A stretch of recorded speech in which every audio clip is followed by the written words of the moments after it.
Guys, చాలా కాలంగా భారత్ మరియు బంగ్లాదేశ్ మధ్య ఉన్న ఫ్రెండ్షిప్ లో ఇప్పుడు అనూహ్యమైన మార్పులు కనిపిస్తూ ఉన్నాయి. 2024 ఆగస్టులో షేక్ హసీనా ప్రభుత్వం పడిపోయినప్పటి నుండి బంగ్లాదేశ్ లో భారత్ కు వ్యతిరేకంగా నిరసనలు మిన్నండుతూ ఉన్నాయి. అండ్ 2025 చివరి నాటికి ఈ ఉద్రిక్తతలు మరింత తీవ్ర రూపం దాల్చాయి. దీని వెనుక ఉన్న అసలు కారణాలు ఏంటి? కేవలం రాజకీయాలా, లేక దీని వెనుక ఏదైనా అంతర్జాతీయ కుట్ర ఉందా? ఈ వీడియోలో చాలా క్లియర్ గా చెప్తాను. ఒకప్పుడు మనకు అత్యంత సన్నిహిత మిత్రదేశంగా ఉన్న బంగ్లాదేశ్ లో ఇప్పుడు మన జెండాను తగలబెట్టేస్తున్నారు. మన రాయబార కార్యాలయాల ముందు నిరసనలు కూడా చేస్తూ ఉన్నారు. చివరికి మన దేశంలోని 7 సిస్టర్స్ అని మనం పిలుచుకునే ఈశాన్య రాష్ట్రాలను భారతదేశం నుండి వేరు చేస్తామని వార్నింగ్ కూడా ఇస్తూ ఉన్నారు. అసలు ఏం జరుగుతోంది అక్కడ? నిన్నటి వరకు మిత్రులుగా ఉన్న ఈ రెండు దేశాల మధ్య ఈ శత్రుత్వం ఎందుకు మొదలైంది?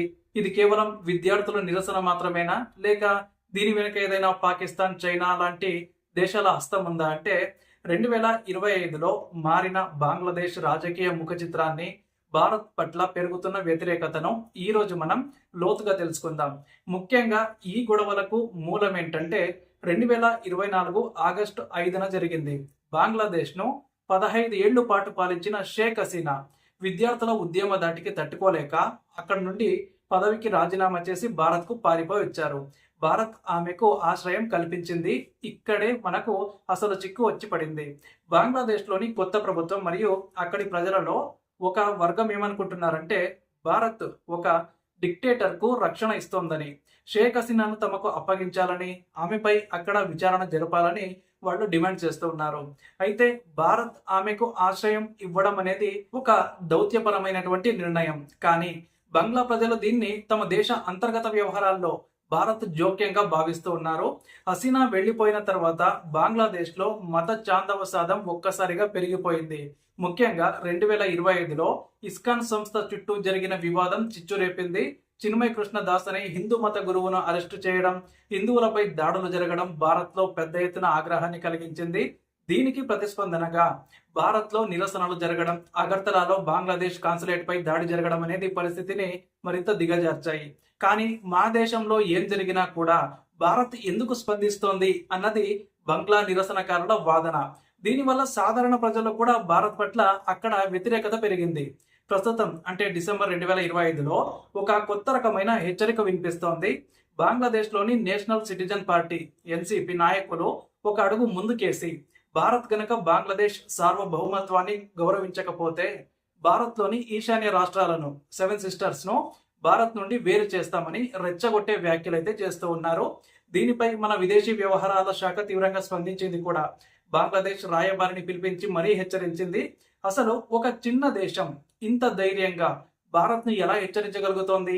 దీని వెనుక ఉన్నది మహమ్మద్ యూనస్ నేతృత్వంలోని తాత్కాలిక ప్రభుత్వమా, లేక అదృశ్యంగా ఉండి నడిపిస్తున్న శక్తులా? అంటే ఈ రాజకీయాలే కాకుండా కొన్ని పాత సమస్యలు కూడా ఇప్పుడు మళ్ళీ తెరపైకి వచ్చాయి. ఏంటంటే ఒకటి, తీస్తా నది జలాల పంపిణీ. 2025లో వర్షాకాలంగా వచ్చిన వరదలకు భారత్ కారణమని, ఎటువంటి సమాచారం లేకుండా డ్యాంలు తెరిచారని బంగ్లాదేశ్ ఆరోపిస్తోంది. అలాగే సరిహద్దులో బిఎస్ఎఫ్ జరిపే కాల్పుల్లో బంగ్లాదేశ్ పౌరులు మరణించడం కూడా నిరసనలకు ఆజ్యం పోస్తోంది. ఇండియా అవుట్ అనే క్యాంపెయిన్ ఇప్పుడు సోషల్ మీడియాలో విపరీతంగా ట్రెండ్ అవుతుంది. ఇక్కడ బంగ్లాదేశ్ లో భారతీయ ఉత్పత్తులను బహిష్కరించాలని అక్కడ పిలుపును కూడా ఇస్తున్నారు.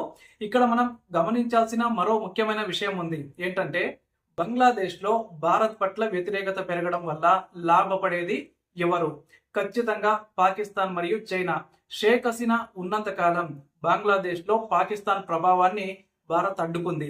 కానీ ఇప్పుడు మళ్ళీ అక్కడ రాడికల్ ఇస్లామిక్ గ్రూపులు బలపడుతూ ఉన్నాయి.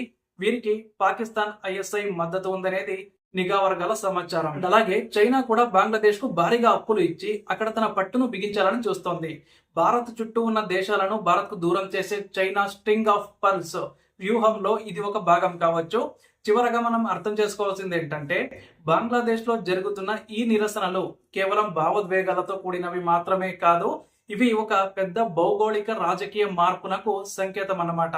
అండ్ బంగ్లాదేశ్ లో 2025లో జరగబోయే ఎన్నికలు ఈ రెండు దేశాల భవిష్యత్తును నిర్ణయించబోతున్నాయి. భారత్ ఇప్పుడు చాలా సంయమనంతో వ్యవహరిస్తోంది. పొరుగు దేశంతో శత్రుత్వం మనకు మంచిది కాదు. అలాగే మన జాతీయ భద్రత విషయంలో రాజీ పడటం అంటే అంతకంటే ప్రమాదం. ఒకప్పుడు మనం విముక్తి కల్పించిన దేశమే ఈ రోజు మనపై తిరగబడటం నిజంగా బాధాకరం. కానీ దౌత్యం అంటేనే ఎత్తుగడలు. వేచి చూడాలి. ఈ సమస్యలు చర్చల ద్వారా పరిష్కారం అవుతాయా, లేక ఉద్రిక్తతలు మరింత పెరుగుతాయా అని. సో చూశారుగా, బంగ్లాదేశ్ లో భారత్ కు వ్యతిరేకంగా జరుగుతున్న నిరసనల వెనుక ఉన్న అసలు కారణాలు. ఈ విషయంలో మీ అభిప్రాయం ఏంటి? భారత్ షేక్ హసీనాను బంగ్లాదేశ్ కు అప్పగించాలా, లేక తన మిత్రురాలికి రక్షణ కల్పించడమే సరైనదా? కింద కామెంట్స్ లో తెలియజేయండి. ఈ సమాచారం మీకు నచ్చితే వీడియోను లైక్ చేయండి, అలాగే మీ ఫ్రెండ్స్ తో షేర్ చేయండి. ఇలాంటి మరిన్ని ఆసక్తికర వీడియోల కోసం మన ఛానల్ ఇప్పుడే సబ్స్క్రైబ్ చేసుకోండి. మరో వీడియోతో మళ్ళీ కలుద్దాం. జై హింద్.